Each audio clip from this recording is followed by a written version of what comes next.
Ok, on rattaque. Donc on a vu la notion de densité qui est la première des 4 propriétés qu'on va étudier ensemble sur les réseaux réels. Une mesure alternative. Donc cette densité, ça sert à mesurer est-ce qu'il y a beaucoup d'arêtes ou pas beaucoup d'arêtes dans le graphe. La densité, c'est pourcentage d'arêtes par rapport au nombre d'arêtes possible. Il y a une autre façon de mesurer est-ce qu'il y a beaucoup d'arêtes ou pas dans le graphe qui est quelque part plus parlante, qui est moins, comment on dit, moins normalisée. Elle ne permet pas forcément de comparer entre eux des réseaux différents très bien, mais elle est beaucoup plus parlante et très importante. C'est la notion de degré moyen. Donc, la notion sur laquelle elle se base, c'est la notion de voisinage. Qu'est-ce que c'est le voisinage d'un nœud dans un réseau ? C'est défini comme l'ensemble des autres nœuds auxquels il est lié, d'accord ? Avec lesquels il a un lien, avec lesquels il a une interaction, avec lesquels il a une arête. Je le note, quand je le note, N de U. Pourquoi N pour voisinage ? Parce que ça vient de l'anglais, c'est neighborhood, d'accord ? Donc on le note comme ça. N de U, c'est l'ensemble des sommets V qui ont une arête avec U. Et lorsque V appartient au voisinage de U, on dit que c'est un voisin de U. On peut dire aussi que U et V sont adjacents. U et V sont adjacents. Ça veut dire qu'ils ont une arête entre eux. Ils sont adjacents, ou alors on peut dire qu'ils sont reliés. Okay.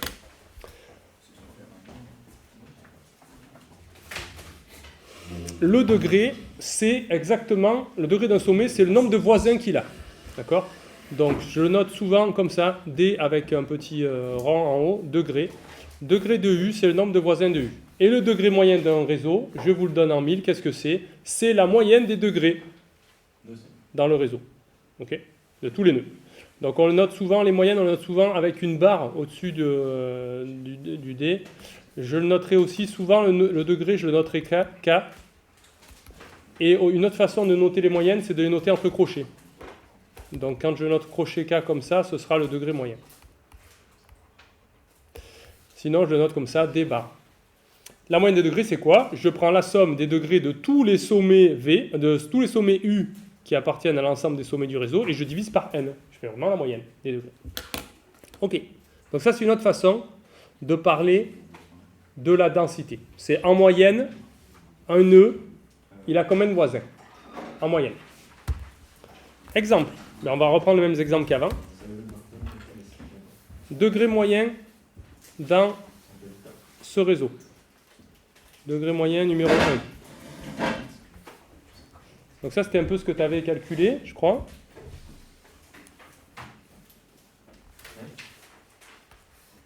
Lui, il a quel degré, lui ? 3. Lui ? 4. Lui ?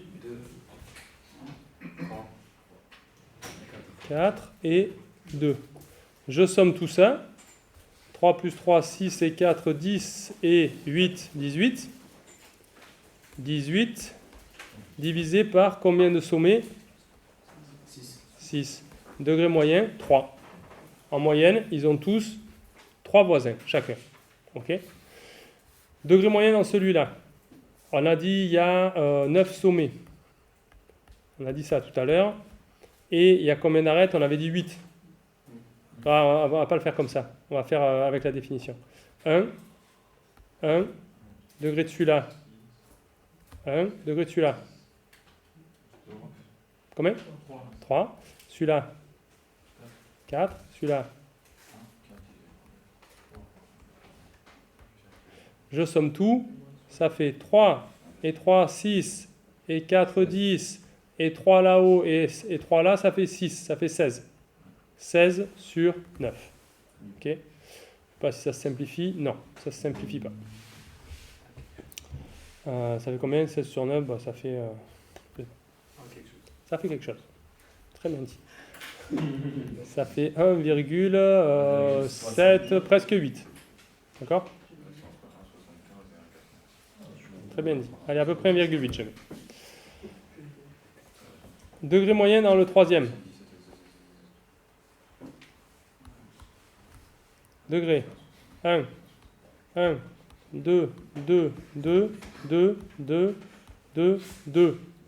1, 2, 3, 4, 5, 6, 7 fois 2, 14, plus 2, 16. 16 sur 9 sommets, c'est le même degré moyen. Ok, c'est compris pour ce qui est le degré moyen? Je regarde le degré de chaque sommet, je somme, je fais la division par le nombre de sommets. Donc voilà, donc dans ce réseau, je sais qu'en moyenne, les sommets, ils ont 1,8 voisins, presque 2, mais pas tout à fait. Et dans celui-là, en moyenne, ils ont 3 voisins. Donc ça, c'est parlant. Ça dit directement, quand je vous dis la densité, c'est 0,22. Ouais, d'accord, il y a un cinquième des arêtes possibles, mais comme vous ne savez pas forcément combien il y a de liens, voilà, combien il y a de sommets, là, ça donne une représentation un peu différente. Question. Je voudrais écrire le degré moyen uniquement en fonction de n et m. Pourquoi je dis uniquement? Parce que là, il y avait une formule avec une somme de degrés. Ça ne me plaît pas. Je veux d bar égale une fonction de n et de m. À vous, 3 minutes de réflexion. Pour vous aider, une question intermédiaire. Parce que c'est un peu dur sinon. Que vaut la somme des degrés dans un graphe? Donc le degré moyen, on l'a défini comme étant la somme des degrés divisé par n. Si vous arrivez à exprimer la somme des degrés en fonction de n et m, vous avez gagné. Donc d'où ma question. Que vaut la somme des degrés dans un graphe? Je vous laisse 2 minutes pour me trouver la formule en fonction de n et m.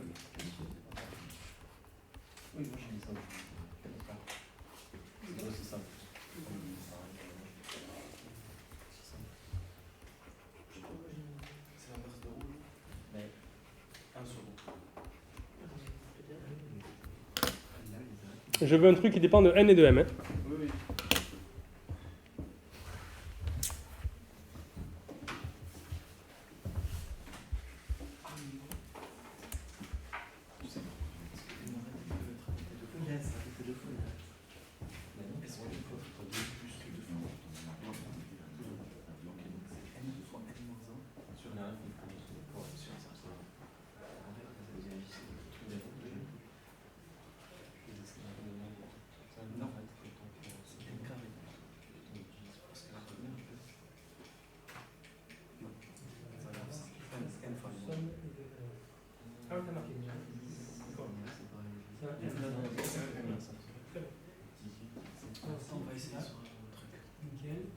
C'est quoi comme formule pour le degré moyen en fonction de n et m?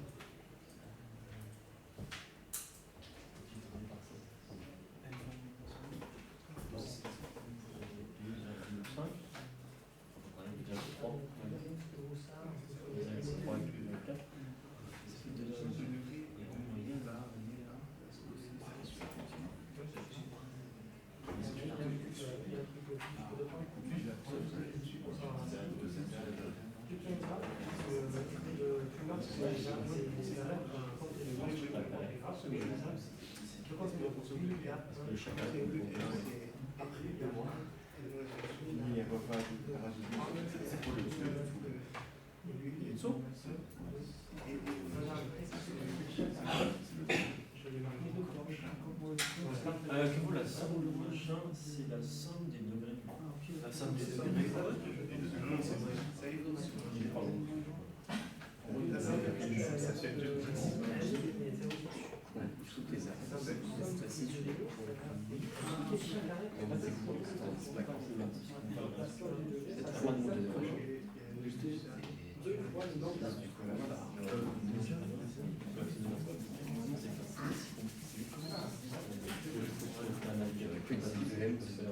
C'est complexe, il y a des choses un petit peu comme quand je fais sur mon truc.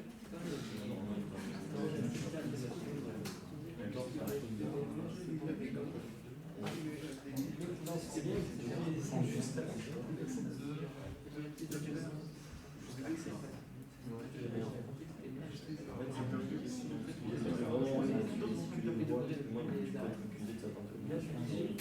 c'est quoi le deuxième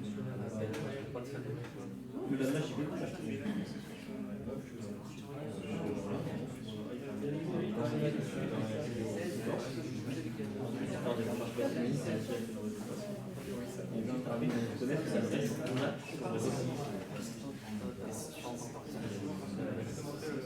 ça. C'est-à-dire que tu ne peux pas chercher par mot-clé. Il n'y a pas d'indication. Tu connais pas la partie.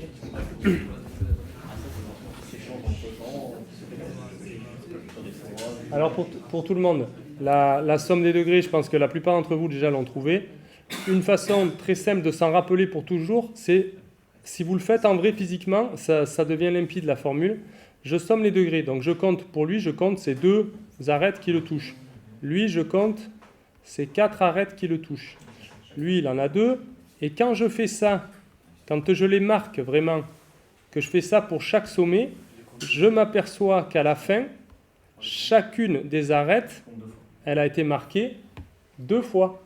Une fois à chacune de ces 2 extrémités. Donc au final, quand je somme 2 plus 4, d'accord, lui il en a 2, lui il en a 4, 2 plus 4 plus 2, je compte ces petites marques.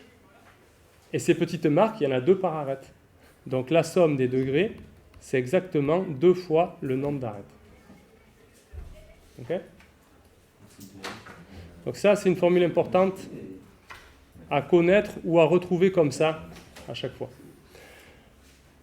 Et du coup, vu que le degré moyen, c'était la somme des degrés divisé par n, le degré moyen, ça s'écrit aussi 2m sur n. Okay. Voilà.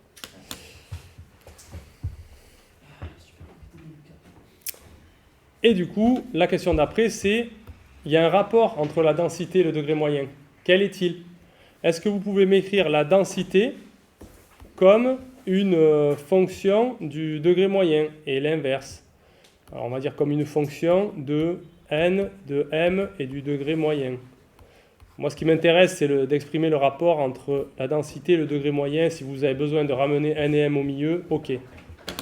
Et dans l'autre sens, du coup, quand vous l'aurez exprimé comme ça, est-ce que vous pouvez me dire le degré moyen comme une fonction de la densité? Je vous laisse 2 minutes encore. Oui. Est-ce que c'est du degré moyen sur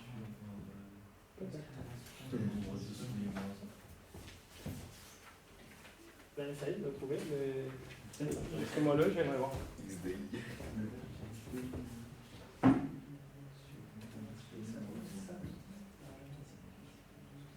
Ouais, c'est ça, c'est le truc qui est facile à traiter. On fait 2 manipulations sur le plan inverse, ça donne ça. Sur le premier, tu fais 2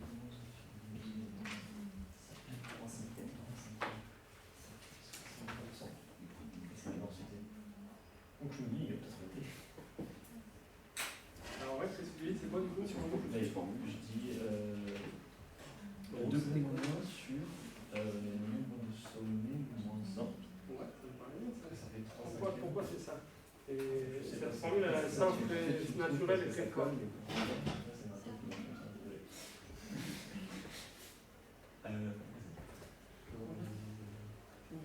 Moi je donne tout, et du coup j'ai tout devant moi, c'est pour que je la c'est bien sur les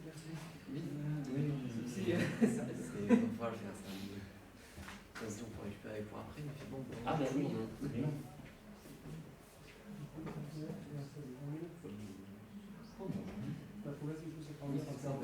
C'est juste un cas où ça colle. Franchement, je te montre ma feuille sans résultat, je pense que je fais tout de suite. Tu veux essayer? C'est la vision Je me cache là, la formule, là, non, si ça compte, le pourcentage d'arrêt. Si tu veux, on peut compter autour de chaque sommet.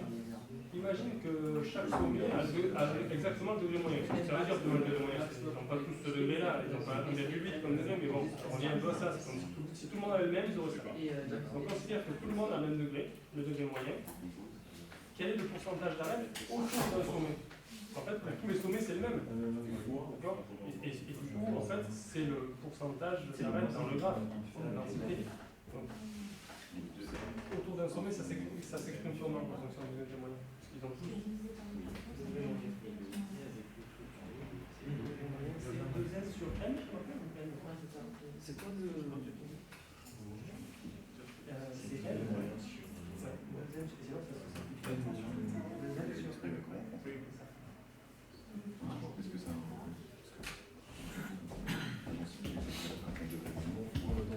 Ah, mais c'est parce que.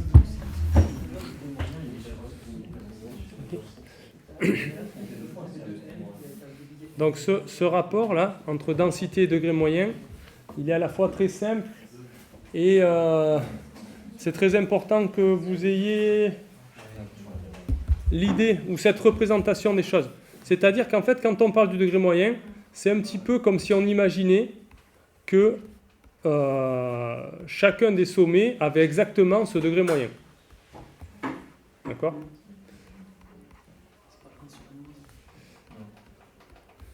Donc chacun des sommets aurait degré moyen. Okay ?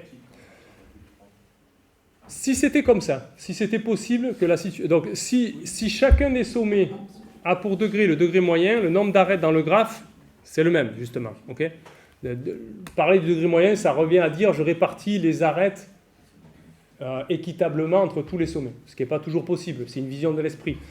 Notamment, on sait bien que lorsque le degré moyen c'est 1,8, c'est pas possible. D'accord ?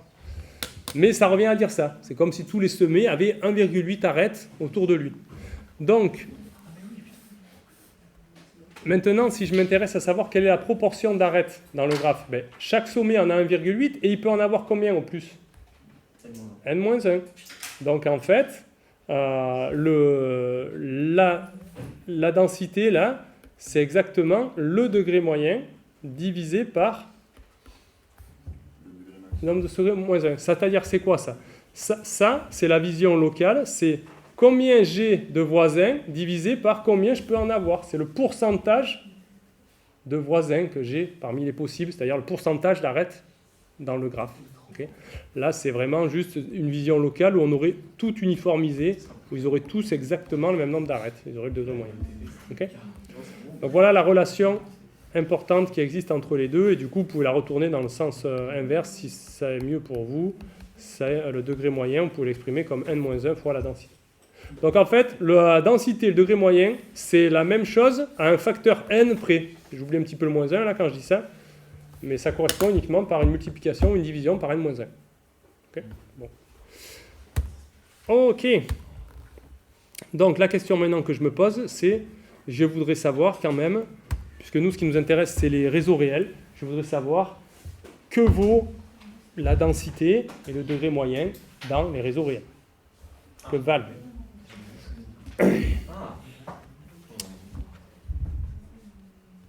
Alors, ici, du coup, j'ai listé 35 réseaux réels que j'ai trouvés sur le net dans des bases de données. Il y en a plein. Hein. À la fin, je vous demanderai de choisir des réseaux dans ces bases de données. Pas forcément parmi ceux-là, mais je pense que je vous les proposerai. Ici, là, dans Network, vous avez le nom qui ne veut rien dire, ou en général, il ne veut pas dire grand-chose, du réseau. Et là, ce que j'ai mis dans le contexte, c'est d'où ça vient, quel type de graphe c'est, quel type de réseau c'est. Et ici, c'est le nombre de sommets. Okay, c'est la taille du réseau. Donc là, par exemple, le premier, là, FoodWeb, c'est un réseau d'espèces comme celui que je vous ai montré avec les poissons. Là, c'est pas avec les poissons, mais c'est qui mange qui dans la chaîne alimentaire. Il y a 183 espèces et les relations de qui est un prédateur de l'autre. Co-occurrence, ça, c'est des co-occurrences de noms des personnages dans la Bible. Ok. Et la co-occurrence, je crois, si je ne dis pas de bêtises, c'est ils apparaissent, les deux noms apparaissent ensemble sur la même page, ou dans le même chapitre, ou dans la même phrase, je ne me rappelle plus. Et voilà comment s'est formé ces réseaux. Donc là, vous avez 1700 noms qui apparaissent ensemble à un endroit dans la Bible. FIDGES, c'est le graphe d'interaction des protéines dont j'ai déjà parlé. Les protéines dans la cellule, un lien entre elles si elles ont une interaction chimique possible. Les co-auteurs, il y en a beaucoup des réseaux de co-auteurs dans ce que j'ai. Co-auteur, c'est co-auteur d'articles scientifiques. Donc dans les articles scientifiques, au début, vous avez une liste de qui l'a écrit. C'est 2 personnes, 1 personne, 5 personnes ou 25 des fois. Ça dépend vraiment des domaines. Et là, ce qu'on fait, c'est que si on met, là, c'est le graphe sur les auteurs. Alors là, c'est en GRQC, je crois que ça veut dire Quantum Gravitational Theory, je ne sais pas quoi. C'est un truc de physique. Et donc, c'est le graphe sur les auteurs. Les nœuds, c'est les auteurs. Et il y a un lien entre eux s'ils ont écrit au moins un papier ensemble dans leur vie. Okay, enfin, dans la base de données dont on dispose. Et là, on revient sur les biais de mesure. Est-ce qu'on dispose vraiment de toute la base de données, de tout ce qui a été écrit? Peut-être pas. Voilà, graphe de protéines. Je vous les présente une fois parce qu'on va les voir sans arrêt, les réseaux. Donc, je voudrais que vous ayez une idée un peu de ce qu'il y a dans ces réseaux, que vous puissiez me dire, quand je vais vous montrer les statistiques, ah, mais comment ça se fait que dans tel réseau, c'est comme ça? Et moi, je ne m'attendrais pas à ce que ce soit comme ça, et qu'on puisse en discuter. Donc, graphe de protéines, on l'a déjà dit, c'est la même chose. C'est d'autres données, mais c'est le même style de réseau. Software, je crois que c'est les graphes de dépendance entre classes. Donc, je ne sais pas exactement comment est fait la notion de dépendance. Est-ce que c'est une classe utilise comme donnée membre un objet d'une autre classe? Je ne sais plus, c'est un truc comme ça. D'accord? Donc ça, c'est dans des trucs que je ne connais pas bien, de développement logiciel. JDK. Qu'est-ce que c'est JDK? Dis un truc. C'est pour Java. C'est le Java. Ah, c'est ça. C'est dans le langage Java, exact. Le J partout, c'est dans le langage Java. Ouais. Junkie, je sais pas. Internet, je vous ai dit déjà ce que c'était, c'est la topologie. Alors attention, c'est pas de la topologie physique en réalité, c'est de la topologie au niveau IP. C'est-à-dire que c'est mesuré en utilisant traceroute. Donc ce que vous avez, c'est un lien entre deux adresses IP si elles se trouvent de manière consécutive dans un traceroute. Donc si vous pouvez aller de l'une à l'autre en un saut IP. Sauf que si vous avez fait un peu de réseau, vous savez ce qu'il y a en un saut IP. Ça peut être de différentes natures, ça peut être très mystérieux. Okay.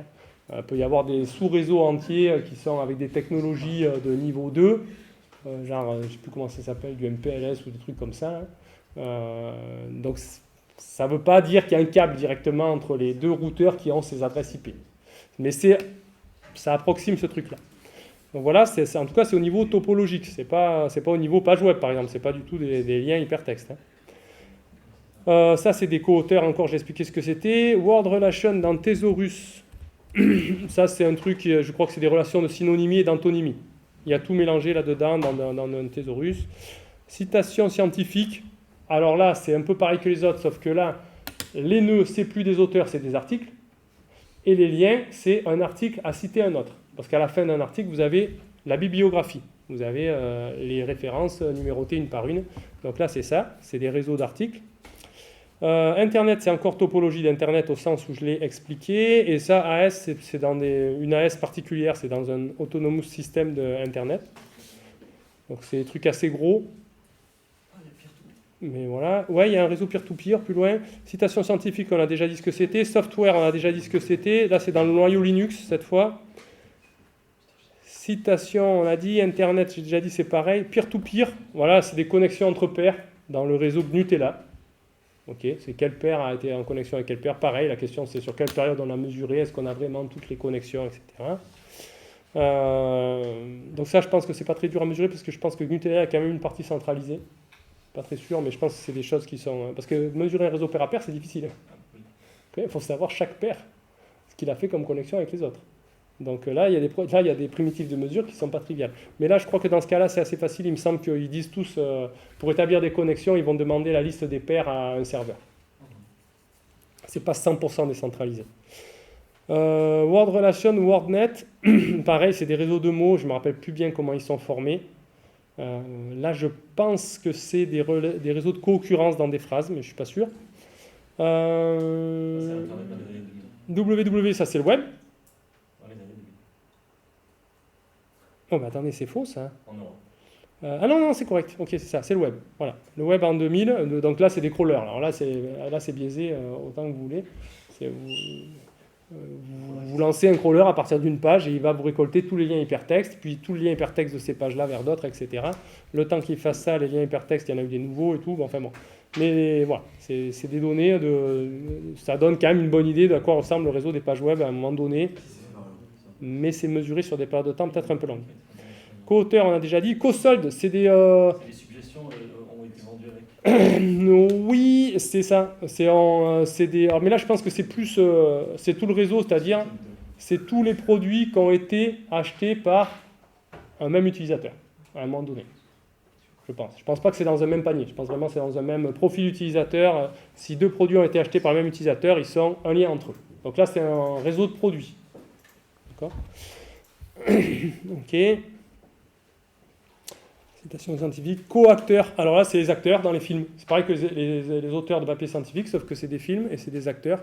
Ils ont une arête, c'est un réseau d'acteurs. Ils ont une arête entre eux s'ils ont joué dans un film. Au moins, ensemble. Encore le web, une autre partie du web en 2005, le point U. Ça, c'est le réseau social de YouTube. Parce que je ne sais pas où il est le réseau social dans YouTube, mais il y a un réseau social. C'est les chaînes qu'on follow. Et les chaînes qui nous follow. Peut-être. Ouais, oui, ça doit être ça. Ouais, exact, ça doit être ça. Voilà, donc c'est ça. Donc là, les trucs, c'est des comptes YouTube et il y a une relation si on suit un autre compte. Encore du web. Ça, c'est un réseau routier. Il n'y en a qu'un. Ça, c'est le réseau routier du Texas. Voilà, vous voyez qu'il est gros, hein. Il y a au Texas, il y aurait 1 351 000 carrefours.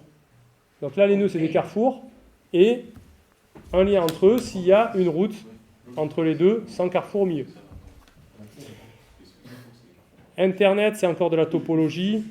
Communication, là, c'est échange de messages dans le chat de Wikipédia. Vous savez qu'on peut interagir avec les autres utilisateurs qui modifient des pages dans Wikipédia. Oui, Là, c'est tous les messages qui se sont échangés sur les gens qui ont un compte Wikipédia. Ça, c'est un réseau social, Orkut. Je ne sais pas si vous le connaissez, mais si je ne dis pas de bêtises, c'est un truc qui, au moins à un moment donné, a été très en vogue au Brésil. Donc il y a pas mal de comptes quand même, il y a 3 millions. Et citation pattern, c'est encore un truc de citation, mais plus entre les articles, entre les brevets. Parce que les brevets font référence à d'autres brevets dont ils utilisent les trucs, etc. Et social, live journal, ça je connais pas bien, mais il y a un réseau social derrière ce truc-là. Ok.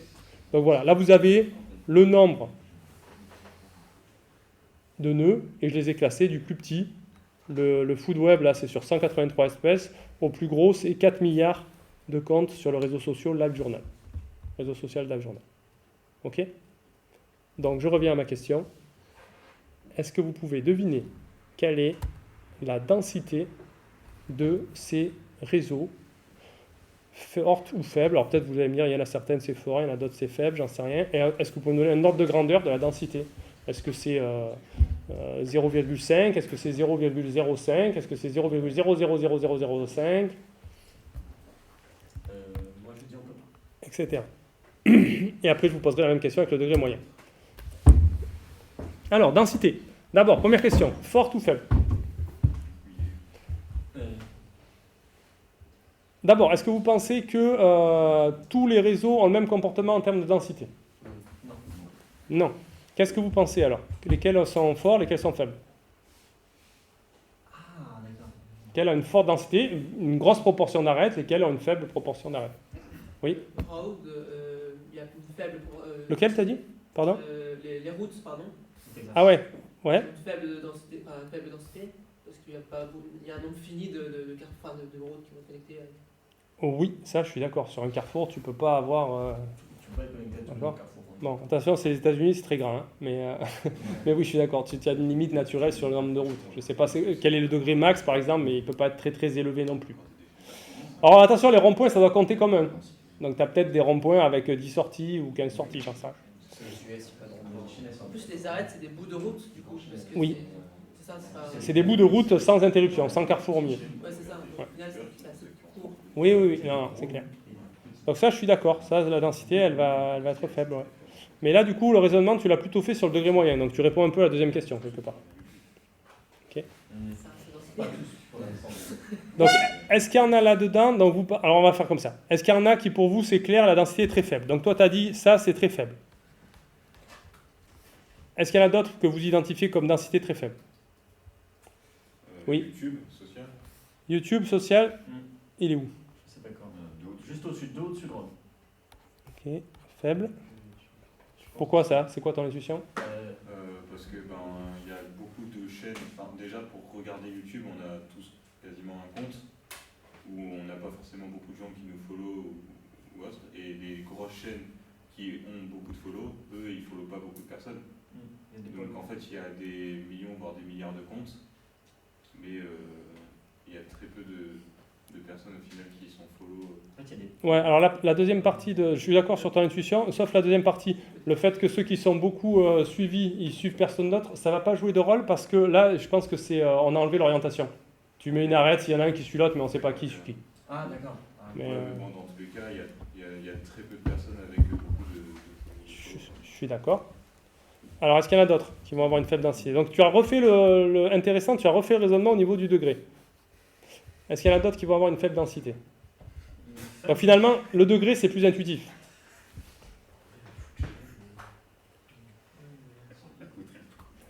Est-ce qu'il y en a que vous identifiez comme ayant possiblement une forte densité? Une forte. Ouais. Internet? Donc, tous ces trucs-là là, de topologie, là? Ok, je marque, forte.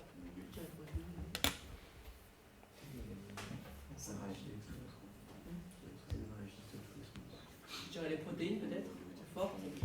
Peut-être, je sais pas, parce que alors là, je sais pas sur quoi se base ton intuition, parce qu'il faut savoir qu'est-ce qui réagit chimiquement avec quoi. Ouais, mais est-ce que D'accord, non, là, C'est de bon. l'intuition donc. Ouais, pourquoi pas. peut-être qu'il y a plusieurs choses qui réagissent. Les choses souvent acides, basiques, etc. Ils peuvent beaucoup interagir, mais c'est des interactions, je sais pas. Je sais pas, peut-être. C'est pas ça. Bon, ça fait quelques suppositions à vérifier sur le slide d'après. Maintenant, ma question, moi qui m'intéresse aussi, c'est, donc là on parle de densité. Hein. Quel ordre de grandeur pour ces trucs-là? Faible, c'est combien? Et fort, c'est combien?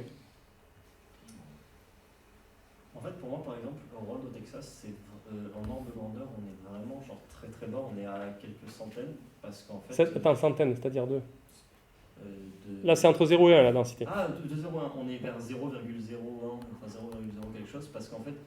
Alors attends, il faut être précis sur ça, parce que c'est pour ça que je veux savoir. C'est combien je mets de 0? 1, 2 ou 3 ou 50? Moi, je dirais 2. 2, 0? Moi j'aurais plus. Hein. T'aurais dit plus. Moi j'aurais dit 10 puissance moins 4 ou 5. Hein. Ouais. T'as Ok. 100 000 sommets. Mais en fait, le truc, c'est que un carrefour, c'est en fait, tous les autres carrefours, c'est juste physiquement identifié par 1 million de sommets. 0,01, c'est-à-dire pour moyenne, Parce c'est qu'on a le carré, Ok. on a 4 au-dessus. C'est vrai, c'est Pour YouTube, je mets combien pour Ça YouTube? vaut plus que ça, tu vois. c'est même plus, c'est même pas, C'était toi qui l'avais dit YouTube. Tu mets combien de densité? Pourquoi pour YouTube Oui. Je pense que c'est 10 points de bit. Ouais, c'est ça. Des centaines de millions d'utilisateurs. T'as Une 9 centaine de milliers de chaînes qui sont, et 2, 3. grand maximum une centaine de milliers de chaînes qui sont polarisantes. Donc ça fait. Ouais, les gens, c'est trop d'échelle qui comptent. Ah, tu regardes, il n'y a que 1 million de. Ah oui, c'est vrai que c'est les places. Bah ouais. On va faire un 10 moins quelque chose. Alors 10 moins combien? 7. Donc ça fait 1 million, 7. Je dirais 5. De quoi? Tu dis 5? 10 moins 5? C'est 1 million de sommets, c'est 10 millions. Pas mal. Et celle qui est en forte densité, alors je mets combien? Moi, je pense qu'il Non, mais tu divises pas par le nombre de sommets. Les protéines, Internet, je mets quoi comme densité? Ah, c'est vrai. Donc eux, ils sont forts. Donc là, faible, vous êtes assez d'accord. Là, il y avait 10 moins 3, 10 moins 4, 10 moins 5. Bon, entre 10 moins 3 et 10 moins 5, ça fait une petite différence, mais bon, on a compris l'idée. Forte, alors, c'est combien alors? Pour les protéines, je pense comprends pas. pas la nature des- je comprends pas la nature des graphes internet. C'est des De quel graphe? C'est des hyperlapes. C'est des hyperlapes. Ah, pour les protéines, c'est ça? Non, pour internet. Pour Internet, c'est les sauts IP entre adresses IP. Donc ils font des énormes collections de traceroutes, ils envoient des traceroutes depuis 100 machines sur tout Internet et ils collectent tout ça et ils font un gros graphe avec les chemins qu'ils ont récupérés par traceroute. Donc ces traceroutes, ça te donne un chemin d'une machine vers une autre que tu as visée.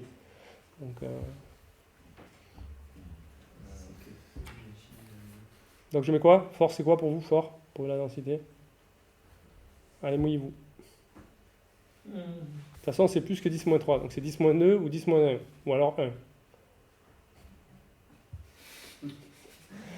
1, c'est-à-dire 0,5, 0,8, 0,2, je sais pas, pour moi ça c'est 0,6, ça vient tordre. 0,6, donc vraiment fort alors.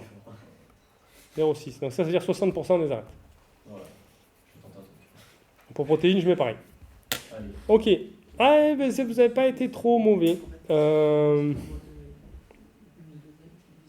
Donc du coup, le degré. Bah, le degré, on s'en fout. Laissons tomber le degré. Il y a la même question avec le degré. Quel est l'ordre de grandeur du degré? Ça, c'est plus facile en fait, ça. Oui, ça m'a. Parce que vous avez tous raisonné avec le degré. Donc toi, par exemple, tu avais dit sur YouTube, degré moyen. Donc il y en a qui en ont beaucoup, il y en a qui en ont peu. 10. Pour les autres? Oui. Pour la route, tu peux dire 3 classes. Ouais. Bien. Ok. Donc quelques unités, quelques dizaines, quoi. Bon, mais vous êtes proche du truc. Voilà ce que ça donne pour... Donc ici, j'ai mis la densité. Et ici, j'ai mis le degré moyen. Ok. Et les réseaux sont toujours classés dans le même ordre, avec plus en plus grand. Donc densité, pour ceux que vous aviez dit 10, moins 3, 10, moins 4, 10, moins 5, en fait, ils sont plutôt à 10, moins 5, 10, moins 6. Mais on est un peu dans le même truc. C'est encore plus faible que ce que vous imaginiez peut-être, mais c'est un peu dans le même ordre de truc. Est-ce que vous remarquez quelque chose d'intéressant sur... Ah oui, alors par contre, les autres densités, vous avez dit quoi les autres densités? Ouais, 0,6, non. Donc 0,6 déjà, on peut voir que ça n'existe pas. Celui qui a plus grande densité, c'est le food web, et il a 0,1. D'accord? Une fois 10 moins 1. Non, c'est Orkut. Non, ah bon? Où ça? Il y a même co-acteur qui est à 80. Non, la densité, il est à 10 moins 5. Ah, pardon, j'entends. Ouais, la densité, oui. Après, on verra le degré moyen. Donc la densité, voilà. Il n'y en a qu'un qui a 10 moins 1. Après, regardez, ça chute de suite à 10 moins 3. Donc si je vais dans votre sens, donc je trouve que vous avez bien deviné les ordres de grandeur, mais la conclusion, je ne prendrai pas la même conclusion que vous. Il n'y a pas des fortes densités, des faibles densités. Il n'y a que des faibles densités. Dans le sens où vous m'avez cité 10 moins 3 pour les réseaux à faible densité. En fait, on peut voir qu'ils ont tous de l'ordre de 10 moins 3 ou moins. 10 moins 3, 10 moins 4, 10 moins 5, 10 moins 6. Il n'y en a qu'un qui a quelque chose de l'ordre de 10%, c'est le food web. Et en fait, celui-là, il est un peu particulier parce qu'il y a peu de sommets. Justement, qu'est-ce que vous remarquez avec la densité? Vous ne remarquez pas un truc particulier quand même? Plus il y a de sommets, moins c'est dense. Ouais, plus il y a de sommets, moins c'est dense. C'est quoi ce qu'on dit? C'est que plus il y a de sommets, ça ne peut pas se connecter avec tout le monde, en fait. Et donc ça c'est intéressant parce que dans la densité, en effet, il y avait au dénominateur, il y avait le nombre de sommets au carré, quoi, grosso modo. Donc moi, ça me laisse penser que la densité, c'est pas peut-être pas le meilleur paramètre. Si on regarde au niveau du degré moyen, alors déjà, vous avez correctement deviné que le degré moyen, en effet, c'est de l'ordre de soit des unités, soit des dizaines. Donc ça, c'était correct. Le degré moyen, unité ou dizaine. Il n'y a pas de réseau dans lequel le degré moyen est plus que des dizaines. Il n'y a pas de centaines. Okay? Même dans des trucs où vous pourriez avoir plein de... Même dans, je sais pas moi, dans YouTube ou je ne sais pas quoi, vous pourriez avoir des trucs avec des milliers ou des millions de followers. Il n'y a pas ça. Et est-ce qu'il y a le même phénomène? C'est quoi celui qui est le plus? C'est celui-là, en plus. Pas très intuitif. Celui qui a le plus grand degré moyen, c'est les acteurs dans les films ou le réseau social Orkut. Il y a les protéines aussi. Et il y a encore Food Web, c'est pas trop mal.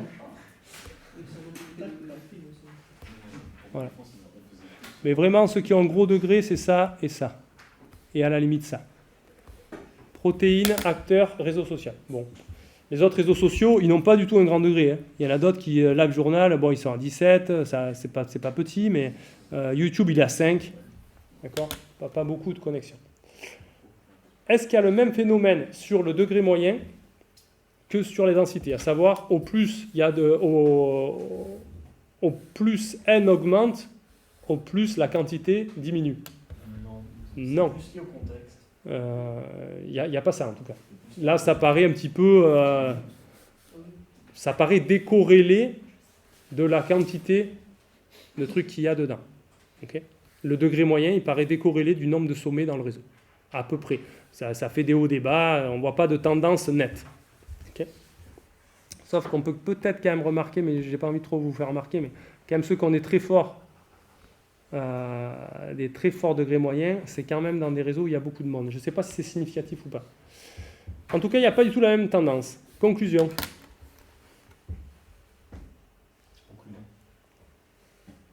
Comment ? Qu'est-ce que vous en concluez quand vous voyez ça ? S'il fallait résumer, de façon même à la limite même caricaturale, qu'est-ce qu'on peut dire de la densité du degré moyen des réseaux réels ? La densité n'est pas très significative. Parce Oui, je suis d'accord. D'informations. Elle est comment ? Et le degré moyen, il est comment ? La densité est négligeable. Moi, je veux une conclusion forte. Et La densité est négligeable. On commence par le degré moyen. Le degré moyen est toujours plus ou moins constant. Merci. Le degré moyen, il n'a pas l'air de dépendre du nombre de sommets dans le réseau. Moi, j'ai envie de dire que le degré moyen, il est à peu près constant. D'accord? Il est entre 2 et 100, toujours, quelle que soit la taille du réseau. Je vous rappelle qu'il y a quand même des réseaux avec 100 sommets et des réseaux avec 4 millions. 2 milliards de sommets, bon. 4 millions de sommets. D'accord? Donc, c'est quand même très différent comme taille, mais le degré moyen, il n'est pas trop impacté. Et du coup, la densité. Ben, tout à l'heure, vous m'avez dit que la densité, c'était un truc comme le degré moyen divisé par n-1. Ben, du coup, je comprends pourquoi la densité, elle chute quand la taille augmente. Parce qu'en fait, le truc qui est à peu près constant, c'est le degré moyen. Donc en fait, on peut penser à ces réseaux, de premier abord, comme étant degré moyen à peu près une constante, et la densité, au plus le réseau est grand, au plus elle chute. Donc la densité, elle est toujours très faible, entre 10-3 et 10-6. Et ça explique aussi que la seule qui n'est pas très faible comme ça, c'est pour un réseau qui a peu de sommets. D'accord ? Au plus les réseaux ont beaucoup de sommets, au plus la densité, elle chute. Donc la densité, si on faisait ça comme un modèle mathématique et que je m'amuse à faire tendre n vers l'infini, la densité, elle tendrait vers quoi ? Vers 0. Alors que le degré moyen, lui, je ne le modéliserai pas comme ça. Je ferai quelque chose qui est toujours du même ordre de grandeur, une constante, qui fluctue entre deux constantes, mais qui est toujours du même ordre de grandeur. Mais ça, je pense que c'est une bonne façon de penser à ces réseaux. C'est assez vrai, ça. Okay. Et puis même, vous avez vu que si on enlève 3 exceptions, les 3 plus forts, là, ça commence à devenir vraiment vrai que le degré moyen, c'est une constante. Hein. Là, c'est tout entre 2 et 30. Hein. Entre 3 et 30, quoi. Ça fait même pas un ordre de grandeur, quoi. D'ailleurs, à 2, il n'y en a même pas à 2. Si, il y a 2,8, mais ça fait 3, ça. Hein. 2,8, c'est 3. Donc, en fait, c'est tout entre 3 et 30 de degré moyen. OK ? Donc, il n'y a pas de grosses fluctuations, à part ces 3 ces exceptions. Est-ce que ça vous paraît logique, ça, normal, ou pas, a posteriori ? Ouais, pourquoi ? Ça fait écho à quoi, ça, de ces réseaux ? Si je reprends toutes vos explications qui se basaient sur le degré, et je ne peux pas avoir trop de followers, ou en tout cas, s'il y en a qui en ont beaucoup, il n'y en a pas beaucoup, etc. Qu'est-ce qu'il y avait ? Les routes, il y a un nombre limité de routes autour d'un carrefour. Les interactions chimiques, je ne sais pas, c'est peut-être plus difficile à dire. Internet. Je ne peux pas avoir un milliard d'ordinateurs qui sont à un SOIP. C'est quand même une notion locale d'être à un SOIP. D'accord ? Ça veut dire qu'ils ne sont pas très loin, physiquement aussi. En fait, si on rajoute un sommet à une extrémité du graphe, il y a très peu de probabilité qu'il soit connecté avec un sommet qui est de l'autre côté du graphe. Parce que... Ouais. Donc, Ça. Plus on en rajoute, plus la densité... Ok, ça c'est oui, ok, ça c'est une idée pour dire que la densité est très faible et va tendre vers 0 quand je vais faire croître le nombre de sommets. J'étais plutôt sur le degré moyen. Là. C'est normal que le degré moyen soit fixé. Vous ne pouvez pas imaginer quand même des réseaux avec des degrés moyens aussi grands qu'on veut. Peut-être dans des données réelles, c'est difficile d'avoir des milliards de connexions différentes. Pourquoi ? Qu'est-ce qu'il y a ? Qu'est-ce qui se passe dans le réel ? Parce que les interactions sont limitées par nature. Exactement. Dans le réel, on est limité. Tous ces trucs qu'on observe là, en fait, c'est parce que derrière, il y a caché une histoire de ressources. Plus ou moins direct. Alors, il y en a où je ne vais pas savoir l'expliquer, mais si vous prenez les réseaux sociaux, par exemple. Bon, alors les réseaux sociaux en ligne, c'est un peu différent, mais au bout d'un moment, ça ne sert à rien de suivre, d'accord, plus de, je ne sais pas, moi, comme vous avez d'amis sur Facebook, peut-être vous en avez 100, peut-être vous en avez 1000, mais au bout d'un moment, si vous en avez plus que 1000, c'est pas des amis, vous n'allez jamais même voir ce qui se passe pour eux ou quoi. Donc il y a une histoire de ressources limitées par le fait que, par exemple, vous avez un temps limité, vous ne pouvez pas vous intéresser vraiment à la vie de 1000 personnes. Pour les co-auteurs, c'est encore plus clair. Il faut prendre le temps de l'écrire, le papier, d'accord ? Donc on ne peut pas avoir écrit des papiers avec plus de 100 ou 1000 personnes non plus, etc. Donc caché derrière tout ça, il y a des histoires de ressources limitées. Une page web, elle ne peut pas citer trop d'autres pages web, parce que sinon la page web, elle est illisible. Elle est immense si elle commence à citer 4000 pages web, d'accord ? Ça n'existe pas, ça, des pages web, parce que derrière, il y a un truc qui est limité, c'est le temps de lecture aussi, il faut que ça soit utilisable. Donc, de façon plus ou moins détournée, les carrefours, c'est encore plus clair, il faut les construire, les routes, et puis il y a un problème d'espace qu'on ne peut pas les mettre. Donc, il y a toujours des choses derrière qui sont limitantes. Et en fait, tous les réseaux... Donc là, derrière ça, il y a ce que tu dis, il y a le contexte réel qui fait peser des contraintes fortes sur ces trucs-là, qui fait qu'en fait, le degré des sommets, en moyenne, il est limité. Sur les trucs qui sont virtuels, c'est un peu moins, parce que vous pouvez avoir des comptes avec 1 million de followers, si c'est Toyota, je ne sais pas. Moi, j'ai pas une Toyota, hein, mais du coup, il y a quelques comptes qui peuvent avoir un très grand truc, mais c'est des nœuds très particuliers. Le comportement moyen de tous les nœuds du réseau, il est différent, il est soumis à d'autres contraintes. Okay. Donc finalement, ce qu'il disait dans la définition, comme quoi il y a un très grand nombre de connexions, il y a surtout un très grand nombre d'éléments. Mais en fait, chaque élément, il a un nombre à peu près constant de connexions. Donc s'il y a beaucoup d'éléments, oui, ça fait beaucoup de connexions, mais par rapport au nombre de connexions possibles, c'est très limité. Sur un réseau social, il y a 4 millions de comptes, le degré moyen, c'est 17. C'est pas 2 millions. Okay. Voilà. Donc, finalement, ce qu'il faut retenir, c'est densité des réseaux réels, c'est faible, voire même très faible.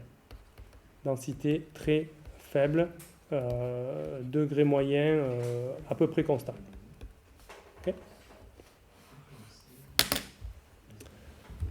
Et ça fait écho au fait que derrière, quand c'est réel, il y a une limitation qui intervient. Vous allez relancer la vidéo après la pause. Oui, parce que c'est coloré en rouge, c'est que je l'ai relancé.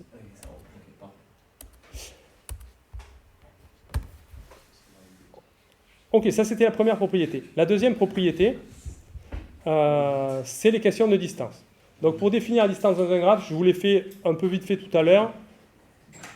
La notion importante derrière cette notion de distance, c'est la notion de chemin. Donc pour ceux qui ne connaissent pas, un chemin dans un graphe, c'est une séquence de sommets qui sont tous reliés, dont deux consécutifs sont reliés par une arête. Donc ça, c'est un chemin entre A et B. C'est une séquence de sommets où deux sommets consécutifs sont tous reliés par une arête. Et le nombre d'arêtes, la longueur du chemin, c'est le nombre d'arêtes. Donc là, par exemple, il y a 1, 2, 3, 4, 5, 6 arêtes. La longueur du chemin AB, c'est 6. Okay. La distance entre deux sommets, donc quand je suis dans un graphe, il n'y a pas qu'un chemin pour aller entre deux sommets. D'accord ? Il peut y en avoir plein.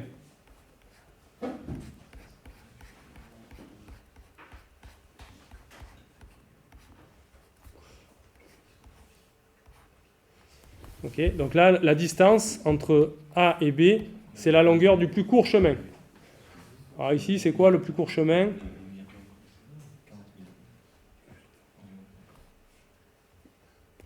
Je dirais que c'est 4. Okay. 1, 2, 3, 4 sauts. Ici, 1, 2, 3, 4 sauts. Ici, 1, 2, 3, 4 sauts. Il doit même y en avoir d'autres qui ont longueur 4. Par exemple, 1, 2, 3, 4. Donc il y en a plein des plus courts chemins. Mais la distance entre A et B, ici, c'est 4. C'est la longueur la plus petite possible pour un chemin qui relie A et B. Il y en a d'autres qui sont plus grands quand même, des chemins entre A et B. Par exemple, ici, j'aurais pu faire 1, 2, 3, 4, 5, 6, 7, 8, 9. Il y a aussi un chemin de longueur 9. Mais je m'en moque. D'accord ? La distance, c'est le plus court chemin. La distance moyenne, je vous le donne en 1000, c'est la moyenne des distances de tous les couples. Donc vous prenez tous les couples AB, vous sommez sur tous les couples AB, tous les couples de sommets, vous sommez leur distance et vous divisez par le nombre de couples, c'est-à-dire n fois n-1 sur 2. Ça, c'est la distance moyenne.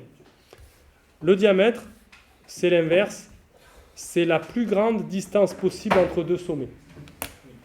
Donc ça veut dire que vous prenez les deux sommets qui sont le plus éloigné dans le graphe.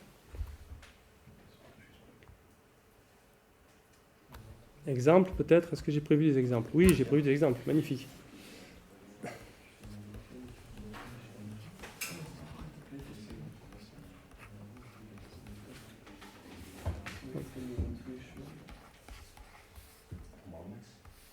Quelle est la distance moyenne là-dedans? Ouais.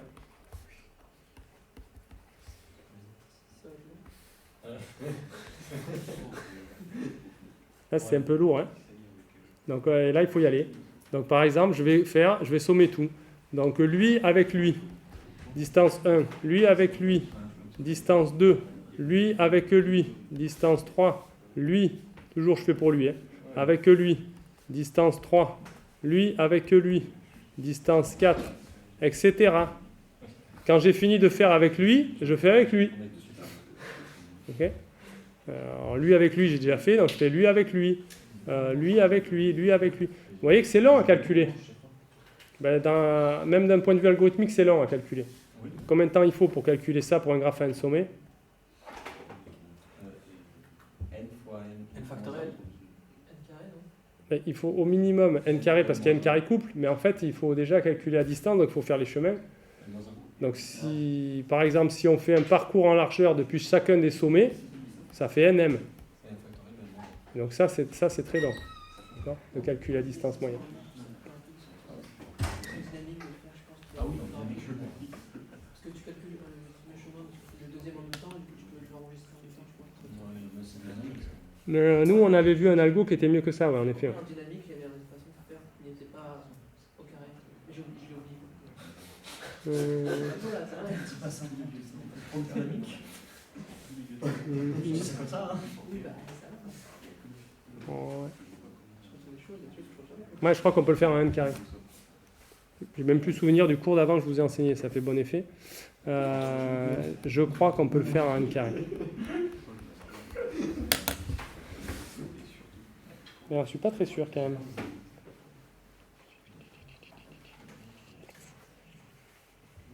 Non, je suis pas sûr. Hein. Bon, bref, c'est lent à calculer. Le diamètre de ce graphe. Donc la distance moyenne, du coup, là, je peux pas vous dire ce que c'est. C'est difficile à calculer même à la main, quoi. Hein. Le diamètre de ce graphe. 8. Donc là, c'est les deux sommets les plus éloignés. 8. Alors, je vais le modifier un peu.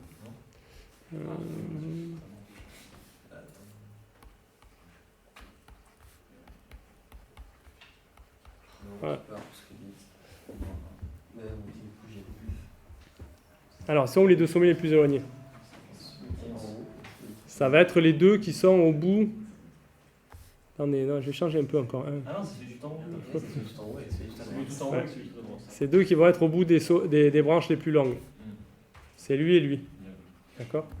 Donc, eux, ils sont à combien? 1, 2, 3, 4, 5, 6, 7, 8, 9, 10, 11, 12. Donc là, a priori, le diamètre, c'est 12. La distance moyenne, je ne sais même pas vous la dire. À peu près, ça va être moins de la moitié de ça, quoi.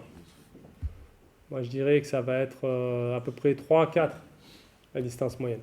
Si je devais faire un deviner, hein, je dirais que c'est entre 3 ou 4. Mais j'en sais rien et on ne le saura jamais. Ce qu'on sait pour sûr, c'est ça. Okay, donc le diamètre, c'est la distance entre les deux sommets les plus éloignés. Ok. Du coup, même question. Je vais très doucement en fait.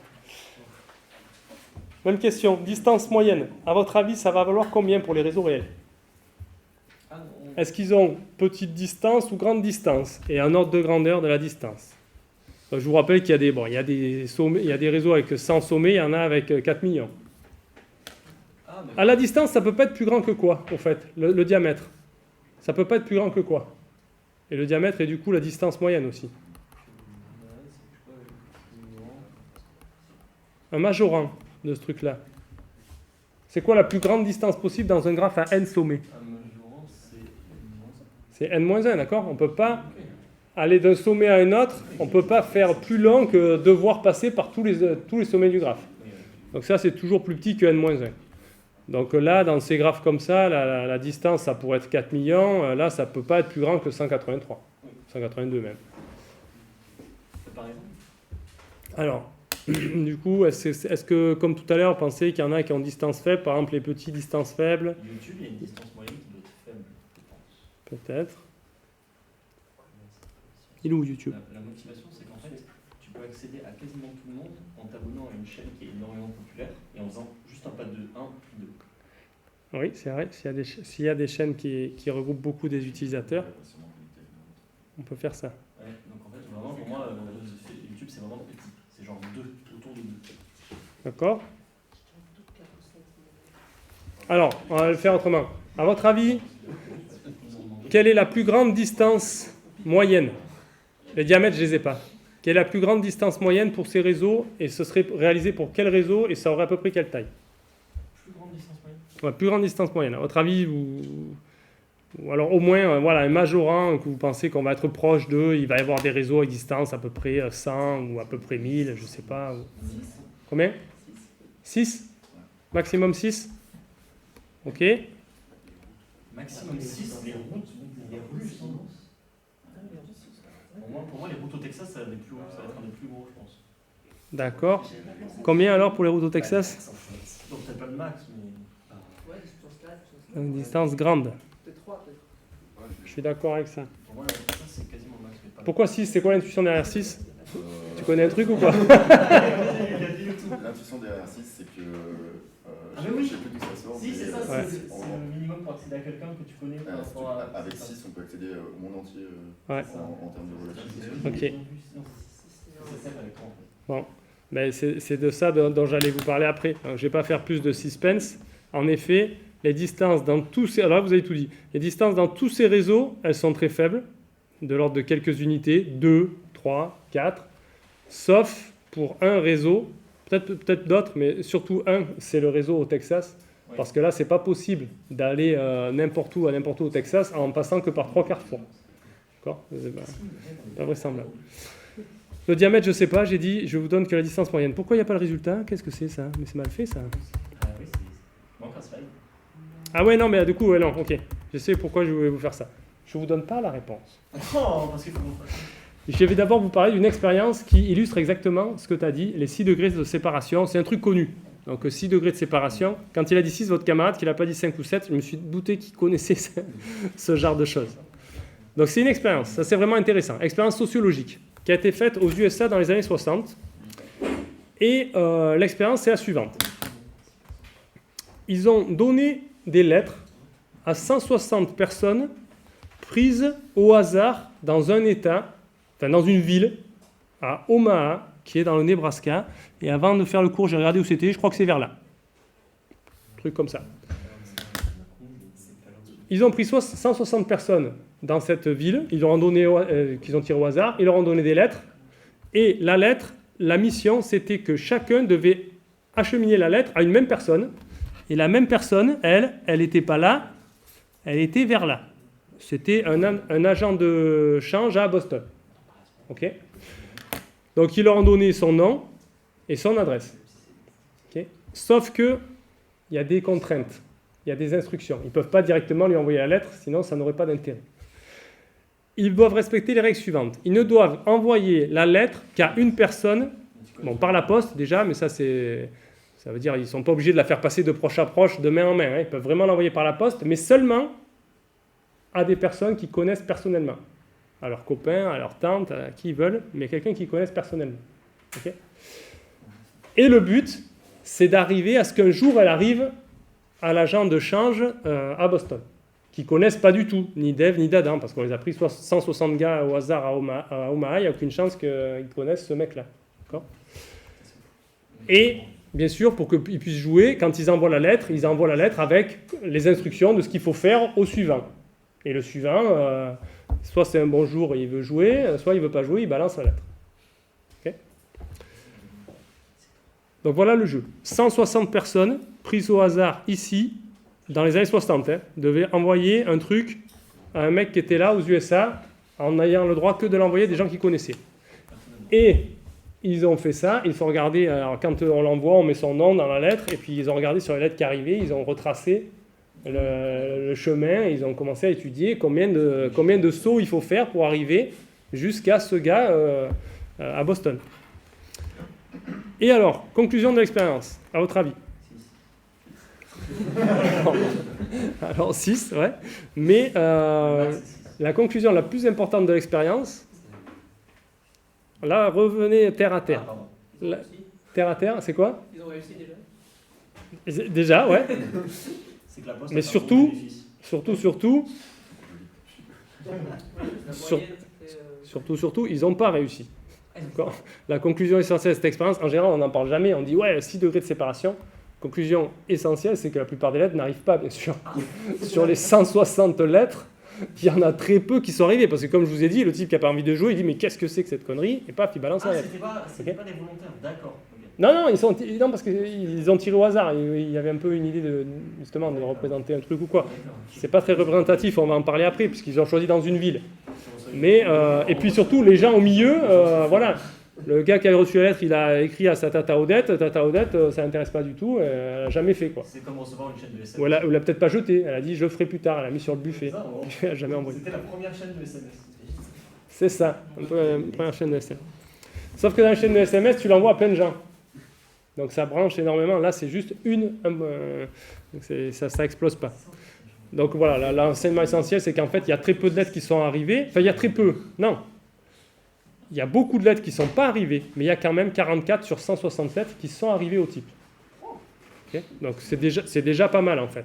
Donc en général, les gens attaquent cette expérience en disant c'est n'importe quoi parce qu'il y a très peu de lettres qui arrivent, on ne peut pas en tirer des conséquences.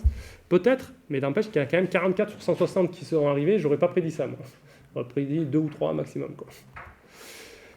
Et l'enseignement qu'on retient de cette expérience, c'est que pour celles qui sont arrivées, quand on regarde combien de temps elles ont mis pour arriver, elles ont utilisé un nombre de sauts intermédiaires entre le premier qui avait la lettre jusqu'au mec à Boston, entre 2 et 10 sauts intermédiaires, et le médian, donc pas la moyenne, hein, le médian, il est à 5.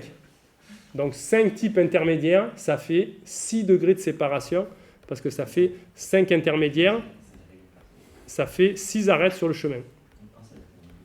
Okay. Donc c'est de là qu'on dit qu'il y a 6 degrés de séparation. Et je crois que l'article s'appelait comme ça, ou en tout cas c'est ce qu'on a retenu. Ouais, c'est incroyable. On peut aller de n'importe qui. Donc les gens, ce qu'on en retient, c'est ça. On peut aller de n'importe qui à n'importe qui par 5 intermédiaires. 6 degrés de séparation. Encore 6 liens pour aller à n'importe qui. Bon, déjà, c'est pas tout à fait n'importe qui, puisque c'était aux USA. C'était pas dans le monde. Et en plus, il y a d'autres trucs qui sont critiquables. Donc, ce que les gens critiquent dans l'expérience, c'est ils disent bon, mais le problème de cette expérience, déjà, c'est que vu qu'il y a beaucoup de lettres qui n'arrivent pas, on dit ok, en moyenne, c'est à 5. Et en fait, c'est parce que sur les lettres qui arrivent, c'est à 5. Mais les lettres qui ne sont pas arrivées, si elles étaient arrivées, on les aurait comptées dans la moyenne. Et si elles étaient arrivées, il y a de grandes chances qu'elles soient arrivées avec un nombre de sauts qui est commun, qui est plus grand. En tout cas, si on est pessimiste, on se dit, ben oui, mais celles qui ne sont pas arrivées, en fait, elles auraient mis 20 sauts. Donc il y en a 44 qui sont arrivées en moins de 10 sauts, et toutes les autres, elles seraient arrivées normalement en 20 sauts. Donc la moyenne n'est pas du tout à 5, elle est plutôt à 15. En plus, si on veut donner de l'eau au moulin à ce truc-là, c'est que au plus la chaîne elle est grande, au plus de chances la lettre elle a de se faire jeter à un moment donné. Si elle passe par 3 intermédiaires, il y a moins de chances qu'il y en ait un qui la balance. Si elle passe par 20 intermédiaires, il y a forcément on va tomber sur quelqu'un qui n'a pas envie de jouer à un moment donné. Donc ça c'est vrai, il y a des chances que les lettres qui ne soient pas arrivées, si elles étaient arrivées, en fait elles auraient suivi des chemins beaucoup plus longs. Donc ça c'est pas pris en compte dans l'expérience. Ok, c'est une critique. En plus de ça, le destinataire, il a été choisi de façon très particulière. Donc ça ne parle que d'aller vers ce mec. Si ça se trouve, on aurait pris 160 aléatoires contre 160 aléatoires, on n'aurait pas du tout observé la même chose. D'accord ? Donc déjà, il y a un manque d'aléatoire d'un côté. En plus de ça, de l'autre côté, ils étaient tous dans la même ville du même état. Donc en fait, ça parle des chemins qui vont de Obama à ce mec à Boston. de Omaha, ouais. de Omaha à ce gars. On peut pas. Donc ça, c'est pour attaquer la généralité des conclusions de cette expérience, d'accord ? Ah bah oui, ça se fait à la chaîne 6. Mais moi, j'y crois pas trop à ça. Oui, ils sont tous tombés sur le Je pense que les gens aiment bien critiquer. Mais en fait, c'est quand même assez marquant. Déjà, regardez la distribution de celles qui arrivent. Ah oui, C'est vraiment concentré autour de 4, 5, 6. D'accord ? Donc ça laisse penser que même si les autres, elles étaient... En fait, il y a peu de cas exceptionnels dans lesquels ça arrive. Bon, alors on peut dire, oui, mais non, justement, c'est parce qu'au plus elles sont longues, au plus elles vont se faire jeter. Ça, c'est vrai. D'accord ? Donc s'il y a une probabilité 1 sur 2 de se faire jeter, par exemple, la décroissance, elle est exponentielle. Quand je fais un saut de plus, j'ai 2 fois plus de chances qu'elle se fasse balancer. Quand j'en fais 2, j'ai 4 fois plus de chances. J'en fais 3, bah c'est sûr, elle est jetée, quoi. Voilà, c'est un truc.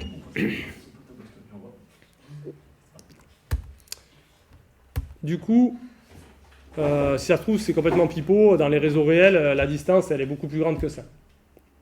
D'accord ? Donc là, votre camarade, il se dit, mais pourquoi je suis allé me mouiller à ressortir cette expérience ? Donc on va vérifier. On va vérifier dans les données réelles, est-ce que c'est vraiment petit ou pas la distance moyenne ?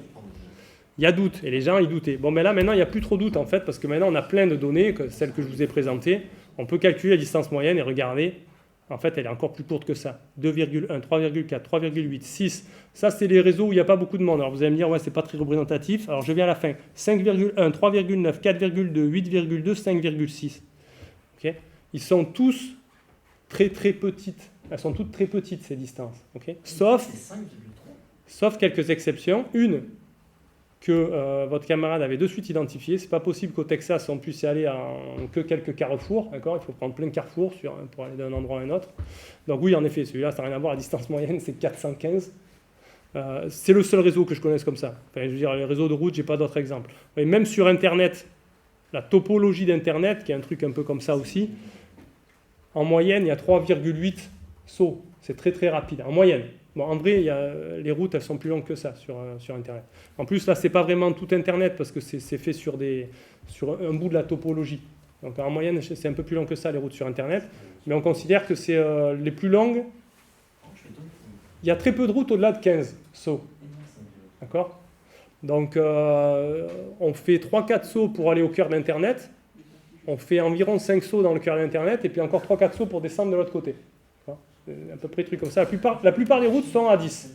Si vous faites ping Google, par exemple, en général, c'est à 10. Peut-être même 8. Ah, c'est pas ping que je voulais faire, c'était trace route. Ah, mais je suis pas connecté. Si, je suis connecté. Pourquoi il me répond pas Google ? Il connaît pas Google, lui. Si, il connaît Google.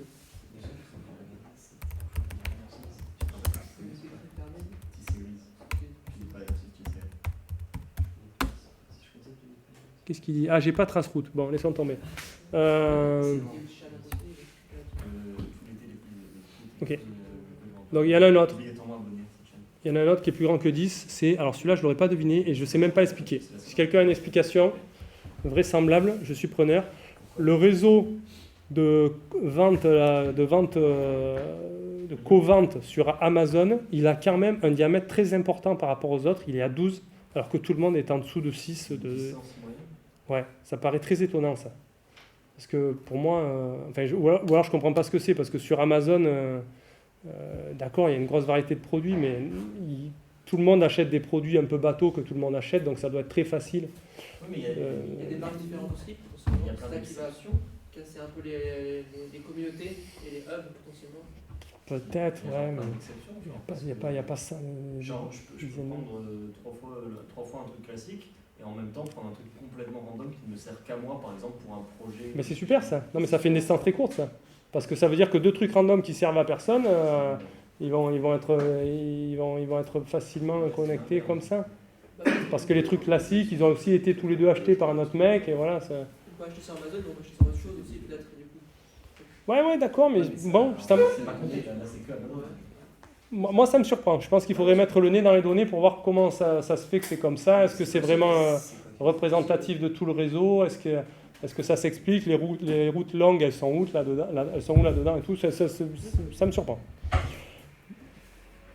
Mais ok, pourquoi pas. Du coup, je suis d'accord avec ce que vous avez dit tout à l'heure. Il y a quelqu'un qui a dit Bah déjà, dans tous les réseaux dans lesquels il y a un ou quelques acteurs qui ont un degré très très fort, Ça descend. Ouais. ça fait chuter. Parce que lui, il met tous ses voisins, il les met à distance d'eux. Ils peuvent faire comme ça, comme ça.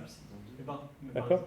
Donc si vous avez un sommet qui a un très très fort degré, par exemple, je ne sais pas moi, un sommet qui voit 100 000 sur 1 million, bah déjà il a mis une grosse partie du graphe à distance d'eux. Puis si vous avez 4-5 sommets comme ça, c'est vraiment, ça va vous faire des distances moyennes très courtes. On voit sur JDK. Donc ça c'est une des raisons pour expliquer ça. Après tous les réseaux ne sont pas comme ça. Il n'y a pas des trucs de très fort degré dans tous les réseaux, mais un peu, on va en parler après. On voit sur JDK. Donc voilà à quoi ressemble les distances moyennes. Alors là, on peut conclure très fort. Hein. Distance moyenne très faible. Distance moyenne très faible pour tout le monde, sauf pour 2 énergumènes.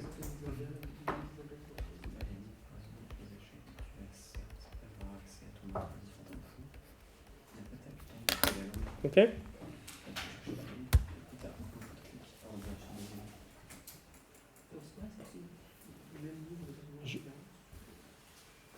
On va passer encore à Amazon ? Ah non, mais je pense que là, vous voyez, si quelqu'un veut choisir ça, veut choisir le réseau Amazon dans son projet et investiguer ces questions-là, c'est intéressant. Le nombre du premier achat au deuxième achat.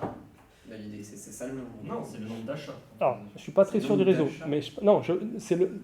Oui, co-source. On met une arête si les produits ont été achetés par un même utilisateur. C'est sûr que c'est ça. Je suis pas sûr, mais je crois. Ok. Je crois que c'est ça. Et c'est pas 100% sûr. Et donc, du coup, ça veut dire que tu peux trouver comme ça une suite de produits qui ont été achetés par un même utilisateur. Mais donc ça, c'est quand même si c'est ça, c'est surprenant, il me semble. Donc c'est peut-être pas ça le réseau, ou alors il y a une raison qui est peut-être prélevée d'une façon particulière qui Dans le explique. même panier, je trouve que c'est ça qui casse un petit peu le. Peut-être dans le même panier, ouais, ce serait peut-être ça. Mais c'est ça, parce que c'est les utilisateurs qui ont acheté ça ont en même temps acheté ça, c'est cette suggestion-là, donc c'est le panier en fait. C'est tout ça, et du coup là. Non mais attends, ça c'est le système de recommandation qu'il y a derrière, c'est une chose, le réseau qu'ils ont prélevé, c'en est une autre. Il faudrait regarder vraiment les descriptions du réseau, de comment il a été construit. C'est le nombre de produits. Donc je suis pas très sûr. Mais oui, du coup en moyenne en plus, hein, 12 en moyenne, ça paraît vraiment long quoi. Ouais, c'est long. Bon, enfin bon, je sais pas. Du coup, moi je voulais juste revenir sur l'expérience de 1000 grammes, qui a été beaucoup décriée. Mais moi je la trouve pas mal en fait, je la trouve parlante ce truc. Parce que, en plus du fait que les distances sont courtes, qu'elle illustrait, mais que bon, c'était sujet à contradiction, bon là on l'a vérifié sur plein de données réelles, on s'aperçoit que dans tous ces cas-là c'est vrai, et c'est même encore plus vrai que ça. Mais ça montre d'autres choses l'expérience de 1000 grammes. Qu'est-ce qui est marquant pour vous ? Et je crois qu'il y a quelqu'un qui l'a dit tout à l'heure. Ouais, donc d'une part, c'est incroyable qu'il y ait des lettres qui arrivent, peut-être.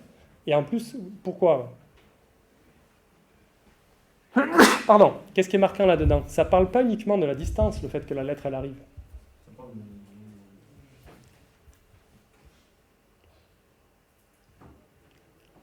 Il y a quelque chose caché derrière qui est étonnant, justement, qui fait que c'est étonnant que ça arrive.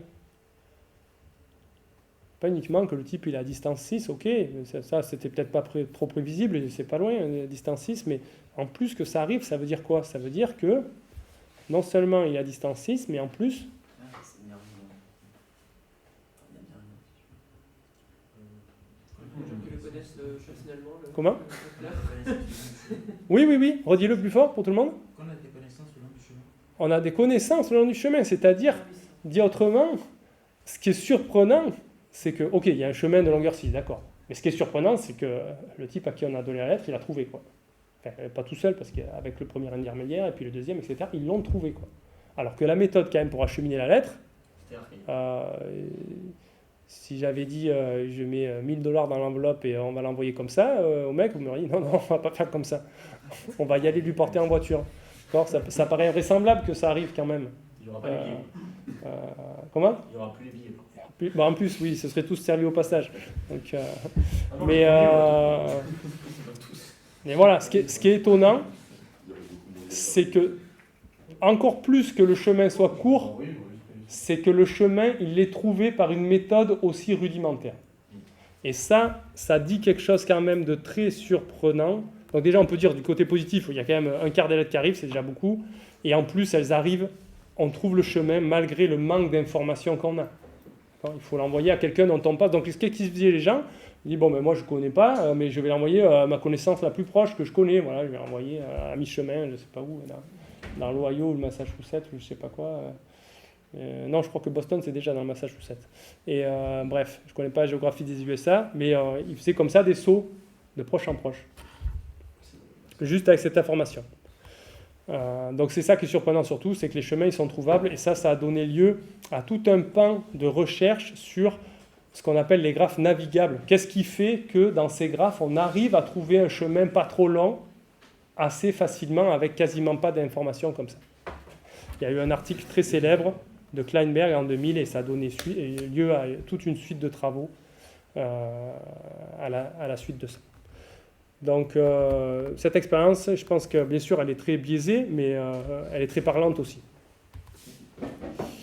Donc au final, pour récapituler ce qu'on a vu jusqu'à présent, on a vu que les réseaux complexes, ils avaient peu d'arêtes, des densités très très faibles, de l'ordre de 1 millionième, ou voilà, degré moyen constant, pour penser plus facilement et mieux.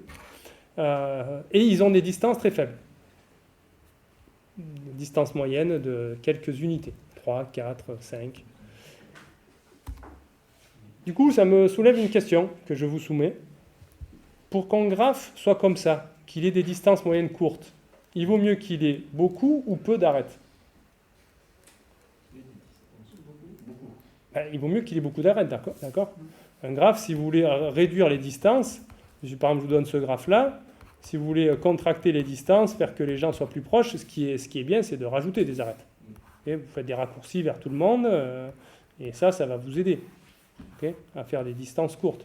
Donc en fait, ce que je veux dire, c'est que ces deux trucs-là, c'est contradictoire. C'est antinomique, ça ne marche pas bien ensemble. Le fait d'avoir peu d'arêtes et des distances faibles. S'ils avaient beaucoup d'arêtes, ça ne me surprendrait pas qu'ils aient des distances faibles, je vais le dire comme ça. Le fait qu'ils aient peu d'arêtes et qu'ils aient quand même des distances faibles, je trouve ça un peu remarquable. C'est ce qu'on a dit, c'est qu'il y a des points qui focus énormément de connexions. Peut-être, peut-être pas, mais en tout cas c'est remarquable. Et s'il y a des points qui focus énormément de connexions, c'est un truc remarquable en effet. D'accord ? Donc en tout cas, ces deux machins-là ne marchent pas dans le même sens. Donc la raison pour laquelle c'est comme ça, c'est pas qu'il y a des points qui focus beaucoup de connexions. C'est un truc qui est assez bien compris, c'est à peu près le seul truc qu'on comprend d'ailleurs, d'un point de vue mathématique. C'est une propriété de l'aléatoire, ça.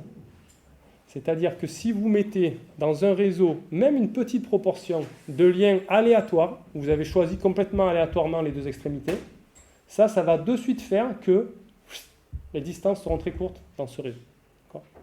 Et c'est ce qu'on va regarder avec le premier modèle qu'on va étudier. Je ne pense pas que je le commence maintenant. Je pensais qu'on allait finir ça. En fait, je suis allé très lentement. On ira un peu plus vite les fois d'après, alors du coup. Je voulais vous en arriver là beaucoup plus vite. Je pensais qu'aujourd'hui, on allait torcher ce modèle et peut-être aller un peu plus loin. Donc, il y a un modèle, juste comme teaser, il y a un modèle aléatoire de graphe qui s'appelle le graphe Erdős-Rényi et qui fonctionne comme ça. Ce qu'on fait, c'est que justement, on choisit aléatoirement des arêtes, deux extrémités dans le graphe. Et en fait, même quand on choisit peu d'arêtes, quand on fait ça, on s'aperçoit qu'on a des distances très faibles. La prochaine fois, on introduira plus calmement ce modèle et on regardera cette propriété. D'accord ? Sur ce, je vous souhaite un bon appétit. La prochaine fois, on fera seulement 1h30 de CM et 1h30 de TD.